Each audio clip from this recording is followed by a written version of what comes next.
Hello. देखिए, मैं तो सिंटैक्स सब्जेक्ट वर्ब एग्रीमेंट पढ़ा रहा था, पढ़ाऊँगा ही। लेकिन अभी जैसे कि कुछ कमेंट्स आए हैं, कुछ स्टूडेंट्स बोले हैं कि सर थोड़ा हिंदी व्याकरण भी कुछ दीजिए, जो कि हम लोग को कंपटीशन में और अच्छे हिंदी ऑनर्स कर रहे हैं उसमें हम लोग को काम आए। तो हिंदी व्याकरण का ऐसा टॉपिक्स मैं शुरू कर रहा हूँ जो सामान्य रूप से पढ़ाए नहीं जाते हैं छोटे क्लास से 8, 9, 10 तक, और बच्चे भी नहीं, स्टूडेंट जानते हैं कि ये क्या है। और जो साहित्य है, हिंदी साहित्य या कोई साहित्य है, लिटरेचर है, उसमें जो कविताएं या पद पढ़ाए जाते हैं और पद कविताएं कैसे बनाई जाती है, किस मूल मंत्र से जो इतने अच्छे अच्छे गीतें लिखी जाती है, कविताएं लिखी जाती हैं, गज़ल लिखे जाते हैं, कव्वाली लिखे जाते हैं, ये किन चीज़ों को मिलाकर ऐसा लिखा जाता है। जिस तरह से इंसान की ज़िंदगी में हर तरह की समस्याएं आती है और खुशियां भी आती है और दुख दर्द भी आते हैं, डर भी पैदा होता है और वीर भी बनते हैं। इससे जीवन का जो है कि ये क्या कहते हैं, शारीरिक आंतरिक और अंग है वो क्रियाशील रहते हैं, कार्य करते रहते हैं। कि वक्त के हिसाब से इंसान खुश होता है, हंसता है, गाता है, बोलता है, और वक्त के हिसाब से वही इंसान एक दिन रोता भी है, तड़पता भी है। इसी चीज़ को, जिस तरह जीवन में ये सब चीज़ें आती हैं, जिस तरह से फल बिना रस के नहीं रह सकता, जिस फल में रस नहीं हो फल ही फल नहीं है, तो रस तो चाहिए। आप भोजन करते हैं, अगर उसमें स्वाद ना हो, उसमें रस ना हो, तो आपको वो भोजन स्वादहीन लगेगा, वो भोजन आप कर नहीं सकते, कहेंगे कि भोजन सही नहीं बना है। तो इस व्याकरण में, हिंदी व्याकरण में तो अथाह व्याकरण या ग्रामर, ये तो सागर है। लेकिन कुछ ऐसे भी टॉपिक्स हैं जिसकी सहायता से, जिसको मिलाकर हम एक अच्छे ऐसे चीज़ का निर्माण करते हैं जो कि दुनिया वाले सुनते और तरसते हैं, और उसी की सहायता से वो उस चीज़ का निर्माण करते हैं। जैसे कि देखिए, छोटी सी बात है, कोई भी आप काम कर रहे हैं, कार्य कर रहे हैं, अपना मकान ही बना रहे हैं, अपने कपड़े ही सिलवा रहे हैं, जब उसमें सुंदरता रूपी रस ना होगी, मजबूती रूपी रस मकान में नहीं होगा, जो अपने कपड़े खरीदे हैं, कोई सामान वस्तु खरीदे हैं, उसमें टिकाऊ रूपी रस नहीं होगा, तो सब तो बेकार है, यानी रस। तो यहाँ 3 टॉपिक्स है: रस, छंद, अलंकार। रस, छंद, अलंकार। मैं पहले इस पर चर्चा करूँगा। कहने का मतलब क्या है कि जो रस है, तो रस मतलब क्या, खाने पीने, ये साधारण बोल चाल की भाषा है। आप रात दिन हमेशा इस बात को रटते होंगे या कहते भी होंगे, अरे भाई ये सूखा फल आया, इसमें रस कहाँ है, ये स्वादहीन होगा, हटा हटा। ये भोजन बना, इसमें स्वाद है ही नहीं, रस कहाँ है इसमें, ना स्वादहीन है, इसको भी हटा। गीत, गजल, कविता लिखें, उसका कोई दिल में, आंतरिक में कोई आनंदी अनुभूति नहीं हो रही है, चाहे वियोग का हो या संयोग का हो, तो रस कहाँ है। तो रस नहीं है तो कविता कविता नहीं है। छंद वही चीज़ है, छंद होना चाहिए, तुकबंदी होनी चाहिए, लय ताल होना चाहिए, जिससे कि सुनने वाले उसको तरसते और तड़पते रहें। अगर जिस कविता, जिस गीत, जिस कहावत, जिस कहानी में लय ताल छंद नहीं है, वो कविता कविता नहीं है, वो गीत गीत नहीं है, वो कव्वाली और गज़ल गज़ल नहीं है। कैसे कि सोने जैसा रूप है तेरा, चांदी जैसे बाल, कवि की कल्पना का क्या तुकबंदी, कि चेहरे को कैसा वर्णन किए, सोने जैसा और चांदी जैसे बाल। तो जिसके पास सोने चांदी हो, एक तो ही धनवान है गोरी, बाकी है सब कंगाल। सोने जैसा रूप है तेरा, चांदी जैसे बाल, एक तो ही धनवान है गोरी, बाकी सब कंगाल। कि उसके पास सोने जैसा चेहरा है, यार सोना रूपी धन है, चांदी जैसे बाल। तो जो जिसके पास ये संपत्ति होगी, क्या धनवान नहीं होगा? कि एक तो ही धनवान है गोरी, बाकी सब कंगाल। तो जब ऐसे छंद को मिलाए तो हमारा इसमें से रस निकल रहा है, तब जाके लोग जहाँ सुनते हैं कि वाह क्या लिखने वाला लिखा है। लेकिन सजाता क्या कौन है? अलंकार सजाता है। अलंकार का मतलब क्या होता है? अलंकार का मतलब होता है गहना। गहना जिसको हम लोग जेवर कहते हैं, कि बिना गहना के कोई भी चीज़ को सजा नहीं सकते। बिना गहना के अच्छे कोई लगेगा ही नहीं। तो जिस तरह से एक नारी को अलंकार विभूषित होना चाहिए, गहनों से सजा लदा जब होते हैं, कितने सुंदर खूबसूरत देवी देवता भी मूर्ति बनाते हैं तो उनको भी सजाते हैं, अलंकृत करते हैं। उसी तरह से काव्य को भी अलंकृत किया जाता है तो उस काव्य में सुंदरता आती है, वही अलंकार है। अलंकार का मतलब ही गहना होता है। जो अपने सज धज कर पूरे गहने पहने हुए देखने में कितने सुंदर लगते। उसी तरह से जब तक हम अपने वाक्यों को, अपने पदों को, अपने शब्दों को अलंकृत नहीं करेंगे, उसको किससे अलंकृत करना है? मात्राओं से, ऐसे अक्षरों से, ऐसे शब्दों से, ताकि बोलने में, सुनने में सुंदर लगे। जब सुंदर लगेगा तो अलंकृत हो गया, तो यानी उस अलंकार से हमने सजा दिया, यानी उसका जो गहना है उस गहने से सजा दिया गया। तो साहित्यकारों ने, व्याकरणविदों ने इस चीज़ को नाम दे दिया। जिस तरह से कि औरतें सजती हैं गहने पहनकर, देवी देवता को हम लोग गहने पहनाते हैं, सुंदर लगते हैं। इसे सुंदर लगने के लिए इस शब्द, इन सारी चीज़ों को नाम क्या दे दिया उन लोगों ने? अलंकार। लेकिन छंद, अलंकार, रस। तो अभी जो टॉपिक शुरू किया हूँ, रस नाम है इस टॉपिक्स का। तो रस आप लोग समझते ही हैं, ये रस कोई इंग्लिश वर्ड में रस का मतलब भीड़ होता है, जाना होता है। लेकिन हिंदी व्याकरण इसका मतलब रस क्या? हर चीज़ में रस। बोलने में ऐसी रस हो कि सुनने वाला सुनते रहे, वहाँ से हटने के वाह क्या वक्ता है, कितने उसकी बोली में रस है, कि सुनने को मन करता है। भोजन ऐसा स्वादिष्ट बना कि खाने वाले का वाह क्या भोजन बना है, खाने का ही मन करता है। कविताएं लिखी गई, गीत लिखे गए, गज़ल लिखे गए, उसमें ऐसा रस भर दिया गया। लेकिन रस कैसे भरा जाता है? कहने का मतलब कि किसी के दरवाजे से डोली उठ रही है, डोली बारात जा रही है, तो क्या उसमें क्या रस चलेगा? उसमें उमंग का रस चलेगा, श्रृंगार रस चलेगा, प्रेम रस, जिसको प्रेम रस भी कहते हैं, कि कहीं किसी से मिलन होने जा रहा है तो उसमें सभी लोग मस्ती में हंसते गाते बोलते रहते हैं। और उसी में इसी का आता है दूसरा वियोग रस। वियोग मतलब दुख, दर्द, मतलब बिछड़ापन। अब वही लड़की कन्या दुल्हन बन के अपना ससुराल आएगी तो उसी घर में उसके माता पिता, भाई बहन हित सब रोएंगे। वियोग, अब अलगाव हो रहा है। दो नायक नायिका है, अब उनका बिछड़ापन जब हो रहा है किसी कारणवश, तो वियोग भर जाता है। जैसे कि जब श्री कृष्ण चले थे कहाँ के लिए, तो राधा जो उद्धव जी से खबर भेजती है, और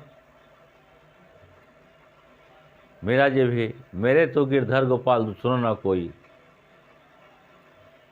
तो वो सब चीज़ हम लोग को रस में पढ़ना है। तो आज मैं इस एपिसोड में सिर्फ रस के ऊपर ही चर्चा करूंगा। नेक्स्ट एपिसोड में रस के जितने भेद हैं उसका परिभाषा लिखवाऊंगा। तो नेक्स्ट क्या, मतलब इसके ठीक अगले एपिसोड में। तो अभी देखिए रस, मैंने बता दिया रस मतलब अगर फल में रस नहीं तो फल खाने योग्य नहीं, भोजन में रस नहीं है। आपके शब्दों में अगर रस नहीं है तो कोई सुनने का नहीं, आपके वाक्यों में रस नहीं है तो कोई सुनने को तैयार नहीं होगा, आपके गीत गजलों कविताओं में रस नहीं है तो कोई सुनने को तैयार नहीं है, तो बेतुका बेरस है। जैसे मैंने तो बहुत सारी कविताएं गीत गजल लिखे हैं, लेकिन थोड़ा एक लाइन सुनाता हूँ कि जलाए हैं चिराग रोशनी के लिए, जलाए हैं चिराग रोशनी के लिए, पर रोशनी न मिली जिंदगी के लिए। वाह। तो देखिए, तो यहाँ कहते हैं कि रस का मतलब क्या होता है, वाक्यम रसात्मक काव्यम, वाक्यम रसात्मक काव्यम। वो वाक्य जिसमें रस हो वही वाक्य जो है कविता बन जाता है। जिस वाक्य में रस नहीं हो कविता नहीं बन सकती। अर्थात रस को काव्य का आत्मा कहा गया है। रस को काव्य यानी कविताओं का आत्मा कहा गया है कि जिस कविता में रस नहीं हो वो कविता कविता नहीं है। कि जिस इंसान के अंदर आत्मा नहीं हो, इंसान नहीं हो, डेड बॉडी है, मुर्दा, लाश। जिस प्रकार भोजन रस के बिना नीरस होता है, जिस भोजन में स्वाद ही नहीं है, अरे भाई तो भोजन कोई कर सकता है। और जिस भोजन में रस ही रस भरा हो, अरे भाई और लाओ खाऊंगा, और लाओ ना भाई, बड़ा स्वादिष्ट भोजन बना है, तो वो भोजन रस के बिना नीरस होता है। उसी प्रकार रस विहीन काव्य निरानंद होता है, वो आनंद नहीं देता। रस विहीन काव्य निरानंद होता है, वो आनंद नहीं देता, वो अच्छा नहीं लगता। यानी कि हर चीज़ में, आपके जीवन से लेकर आपके हर कदम कदम पर रस चाहिए। क्यों कहने का, छोटी सी बात मैं कह रहा हूँ आपसे कि किसी घर पे मातम बन रहा है तो वो घर वाले या पास पड़ोस वाले क्या हंसेंगे, नाचेंगे, बैंड बाजा बजाएंगे कि वियोग रस अपना बहाएंगे, इसी लहजे में बात करेंगे। और किसी घर पे उत्सव है, जलसा है, शादी विवाह है, जग है, प्रयोजन है, तो वहाँ क्या मातम मनाएंगे, रोएंगे, गाएंगे, कि वहाँ मस्ती मनाएंगे, खूब हंसेंगे, खेलेंगे, कूदेंगे। वाह। तो यही रस है जो लिखा। तो रस की संख्या तथा उदाहरण क्या है कि रसों की संख्या 8 से 11 तक मानी जाती है। कि रस कितने प्रकार 8 से 11 तक के होते हैं। तो इसके नाट्य शास्त्र के प्रणेता थे कौन? आचार्य भरत मुनि। आचार्य भरत मुनि इसके प्रणेता थे, जो नाट्य शास्त्र के आचार्य थे भरत मुनि। उन्होंने इस रस को 8 रस माना है। 8 रस कैसे माना है? जो कि 11 तक, 1-2 और विद्वानों ने इसको बढ़ा दिया है। खैर अभी मैं प्रकार पर ही चर्चा करूंगा, नेक्स्ट वीडियोज में मैं इसके परिभाषा लिखवाऊंगा इसकी। ये रस कौन कौन सा है? श्रृंगार रस, जो नवयुवक नवयुवती, नायक और नायिका जब एक दूसरे से मिलन होता है, मिलते हैं, श्रृंगार रूप में सज धज कर किस कदर गले मिलते हैं और प्रेम सब करते हैं, जो कि आलिंगन सब कुछ लिखा हुआ है, जो परिभाषा में लिखवाऊंगा। तो श्रृंगार रस देखिए लिखा हुआ है। श्रृंगार रस दोस्त है, एक संयोग रस, एक वियोग रस। संयोग रस जो मिलन हो रहा है, मिलन होता है, नए जीवन नई जिंदगी शुरू करते हैं, दोनों के जीवन में खुशियाँ ही खुशियाँ आ जाती है, दोनों सब कुछ भूलकर एक हो जाते हैं, संयोग रस है। वक्त पड़ता है जब दोनों अलग होते हैं, तड़पते हैं एक दूसरे के बिना, छटपटाते हैं, वो वियोग रस हो गया, दर्द भरा है। तो पहला रस कौन सा है? श्रृंगार रस। दूसरा रस है हास्य रस। कोई व्यक्ति ऐसा है कि हमेशा लोगों को बोलते हंसाते ही रहता है। सबकी परिभाषा इस नेक्स्ट वीडियो में दूंगा। कि जैसे फिल्में भी आप लोग देखते होंगे बहुत से, उसमें ज़रूर कोई ना कोई ऐसा सीन आता होगा जो हम पब्लिक को, दर्शकों को हंसाने के लिए। फिल्म इमोशनल चल रहा है, इमोशनल, सब दर्शक ऐसे बैठे हुए देख रहे हैं फिल्म को, उसमें कोई हास्य रस, हास्य क्या कहते हैं, एपिसोड आ जाता है, दृश्य आ जाते हैं, हंसने लगते हैं। तीसरा है करुण रस। करुणा, किसी घर पे किसी साथ ऐसे दर्दनाक घटना घट गई, करुणा से भर गया सब कुछ। वाह, अरे भगवान क्या कर दिया, क्या कर दिया, क्यों ऐसी विपत्ति इन पर डाली। चौथा रौद्र रस, रौद्र गुस्सा में एकदम, किसी कोई कुछ करे तुमने मेरे को ऐसा क्यों किया। रौद्र रूप ही था जो कि देश को आज़ाद कराए लोग और अपने दुश्मनों से लोहा लिए। और श्री कृष्ण ने भी कह दिए थे जब वो शांति दूत बनकर गए थे कि अब ऐसा युद्ध होगा कभी नहीं जैसा होगा। कृष्ण को जब दुर्योधन आदेश दिया है बांधो इसको, तो क्या कहे थे, क्या जंजीर बड़ी तू लाया है कि तू बांधने मुझे आया है? क्या जंजीर बड़ी तू लाया है कि तू बांधने मुझे आया है? क्या दुर्योधन, अब युद्ध ऐसा होगा कभी नहीं जैसा होगा, कि ऐसा कभी युद्ध हुआ नहीं होगा वैसा युद्ध होगा। वो श्री कृष्ण जी का रौद्र रूप था। फिर वीर रस, वीरता दिखाना। जब उसी कुरुक्षेत्र मैदान में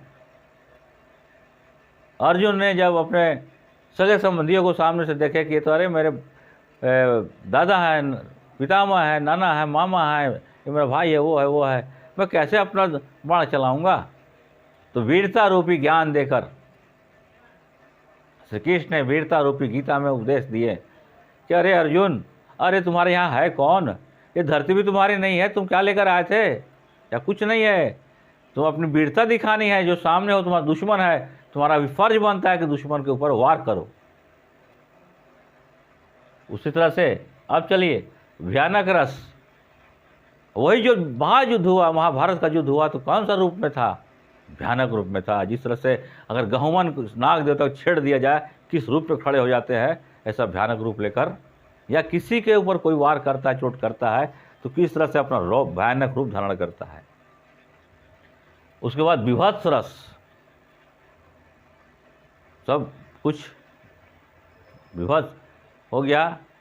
तो कहने का मतलब कि हर जगह रस भरा है, क्योंकि जब तक ये सब बातें होगी नहीं, कहने का मतलब जहाँ खुशहाली है वहाँ मातम मनाएंगे, जहाँ दुश्मन से लड़ना है क्या उसके पैर पे गिरेंगे, जहाँ हंसना है क्या वहाँ रोएंगे, जहाँ रोना है क्या वहाँ हंसेंगे? नहीं।